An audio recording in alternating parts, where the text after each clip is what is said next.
ایک شہنشاہ جب دنیا کو فتح کرنے کے ارادے سے نکلا تو اس کا گزر افریقہ کے ایک ایسی بستی سے ہوا جو دنیا کے ہنگاموں سے دور اور بڑی پرسکون تھی۔ یہاں کے باشندوں نے جنگ کا نام تک نہ سنا تھا اور وہ فاتح اور مفتوح کے معنی سے بھی نہ آشنا تھا۔ بستی کے لوگ شہنشاہ اعظم کو مہمان کی طرح ساتھ لے کر اپنے سردار کی جھوپڑی میں پہنچے۔ سردار نے اس کا بڑی گرمجوشی سے استقبال کیا اور پھلوں سے شہنشاہ کی تواضع کی۔ کچھ ہی دیر بعد دو شخص اپنا مقدمہ لے کر سردار کی جھوپڑی میں داخل ہوا۔ سردار کی یہ جھوپڑی عدالت کا کام بھی دیتی تھی۔ ان میں سے ایک شخص نے کہا، میں نے اس سے زمین کا ایک ٹکڑا خریدا تھا۔ ہل چلانے کے درمیان اس میں سے خزانہ برآمد ہوا۔ میں نے یہ خزانہ اس شخص کو دینا چاہا لیکن یہ نہیں لیتا۔ میں یہ کہتا ہوں کہ یہ خزانہ میرا نہیں ہے کیونکہ میں نے اس سے صرف زمین خریدی تھی اور اسے صرف زمین کی قیمت ادا کی تھی، خزانے کی نہیں۔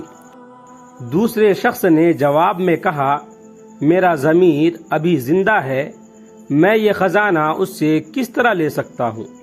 میں نے تو اس کے ہاتھ زمین فروخت کر دی تھی، اب اس میں سے جو کچھ بھی برآمد ہو یہ اس کی قسمت ہے اور یہی اس کا مالک ہے۔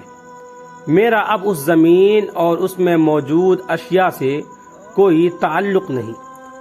سردار نے غور کرنے کے بعد اس میں سے ایک سے دریافت کیا، تمہارا کوئی لڑکا ہے؟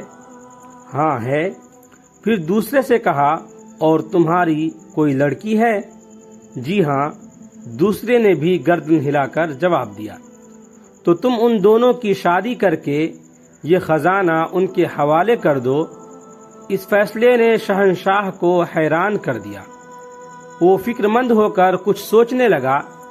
سردار نے شہنشاہ سے دریافت کیا، کیوں، کیا میرے فیصلے سے آپ مطمئن نہیں ہیں؟ نہیں، ایسی بات نہیں ہے، شہنشاہ نے جواب دیا، لیکن تمہارا فیصلہ ہمارے نزدیک حیران کن ضرور ہے۔ سردار نے سوال کیا، اگر یہ مقدمہ آپ کے روبرو پیش ہوتا تو آپ کیا فیصلہ سناتے؟ شہنشاہ نے کہا، پہلی بات تو یہ ہے کہ اگر یہ مقدمہ ہمارے ملک میں ہوتا تو زمین خریدنے والے اور بیچنے والے کے درمیان کچھ اس طرح کا جھگڑا ہوتا کہ بیچنے والا کہتا کہ میں نے اسے زمین بیچی ہے اور اس سے زمین کی قیمت وصول کی ہے، اب جب کہ خزانہ نکل آیا ہے تو اس کی قیمت تو میں نے وصول ہی نہیں کی، اس لیے یہ میرا ہے۔ جبکہ خریدنے والا کہتا میں نے اس سے زمین خرید لی ہے تو اب اس میں جو کچھ بھی ہے وہ میری ملکیت ہے اور میری قسمت ہے۔ سردار نے شہنشاہ سے پوچھا کہ پھر تم کیا فیصلہ سناتے؟ شہنشاہ نے اس کے ذہن میں موجود سوچ کے مطابق فوراً جواب دیا کہ ہم دونوں کو حراست میں لے لیتے اور خزانہ حکومت کی ملکیت قرار دے کر شاہی خزانے میں داخل کر دیا جاتا۔ بادشاہ کی ملکیت؟ سرکار نے حیرت سے پوچھا، کیا آپ کے ملک میں سورج دکھائی دیتا ہے؟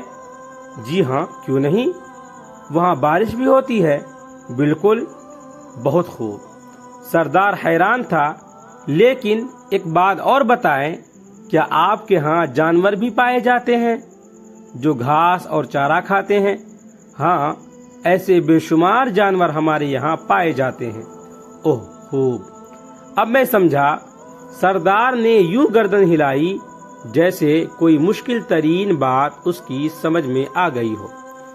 تو اس ناانصافی کی سرزمین پر شاید انہی جانوروں کے طفیل سورج روشنی دے رہا ہے اور بارش کھیتوں کو سیراب کر رہی ہے۔ آج کل کے لگ بھگ تمام حکمران ایسے ہی ہیں جو یہ چاہتے ہیں کہ تمام ملک کی بیش قیمتی چیزوں سے اس کی تجوری بھری رہے، چاہے لوگ بھوکے مریں، اس سے کوئی مطلب نہیں۔ ویڈیو اچھا لگے تو لائک کریں، کمنٹ کریں، شیئر کریں، اور اس طرح کے مزید ویڈیوز کے لیے چینل کو سبسکرائب ضرور کریں۔ آپ تمام ساتھیوں کا بہت بہت شکریہ ہوگا۔